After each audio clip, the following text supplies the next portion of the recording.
Howdy all. So I wanted to do a bit of another R33 video. So what we're doing today is the Hicas Eliminator. I've seen a few videos. There's an Aussie guy. I'm actually going to link his video in the description, so you guys can go ahead and have a look at that. And I've got to say that without watching that video, there's two Aussie guys. One of them's in, I think, Australia, and the other's in Japan. That'll be Summit. Both guys have put up absolutely fantastic videos, and I decided to finally make my way around to doing this one. So, tools you're going to need: patience. Yep, I'm fresh out of that, as always. Now this component here, obviously I've cable tied this out the way. I'm trying to do this with minimal disturbance and the fastest route possible. So I've cable tied the shock absorber. It's still bolted up at the strut top up there. Pulled that to one side, and basically, where's that 14mm? Where's my friend, the 14mm? So this is a 14mm socket, and that goes straight over the ball joint. That goes into here normally. Now the guy is a long-haired bloke. I kind of envy him. I used to have long hair. But in his video, he was showing how to he basically cut this rubber boot. This is the Driftworks kit, by the way, in case anyone's wondering. He's got a different kit, but the principle is still the same.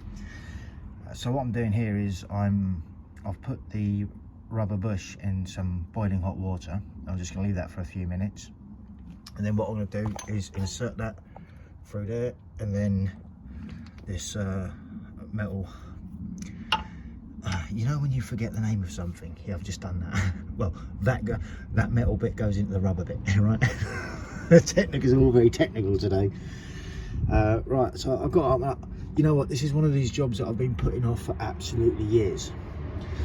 To the point where I drove around with the Hicas Eliminator kit for about 3 years behind the driver's seat, and it's just sort of like, nah, I don't want to do it, don't want to do it. But today was the day. So jacked it up on the rear diff. Got the axle stands under the rear subframe. Like I say, cable tied this away. Tools you're going to need is one of these. You can get these off Amazon. I'll throw a part number in the description for you guys of all the bits and bobs you're going to need. 22mm socket, 1/2-inch ratchet, 1/2-inch breaker bar, a mirror, obviously a torch to see what you're doing.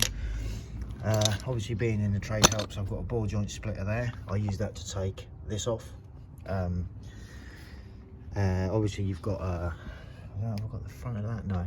So you've got like a circlip that would normally sit on the front here, holding that ball joint in, and then you've got the nut. You just take the circlip out, get the nut off, and yeah, happy days. Just use that to ping the arm off, get the suspension strut out of the way. It says, you're not even looking at it, and yeah, then basically away you go. So what I'm going to do, I want to try and multitask, and this is usually when I shit out. So I'm going to put my hand into boiling hot water, right? So if you hear any girly screams, it is me. Right, so you see that's a lot more flexible, yeah? Boiling hot water and rubber works wonders. Come on, please don't let me down, don't let me down, don't let me down. You will go in there. Oh, look at that, all by hand. Give it a few whacks, he says. Oh, you also need a cloth to do that with. Now, ordinarily I'd use a hammer, but you all know what DIY mechanics are like, right? Technically I'm not that DIY, but I should know better. I choose not to. Right, so yeah, so the idea being is you basically press that in, and that you've got like a little shoulder, which this one, and it should theoretically pop out. I mean, I'm probably going to use this right about now, just to push that bush through, and then the pin can follow, and then basically the shoulders will sit on either side, and that'll hold that in place. Anyway, I'll do a full up in a bit. 4.5 minutes ain't bad, so on to the next one.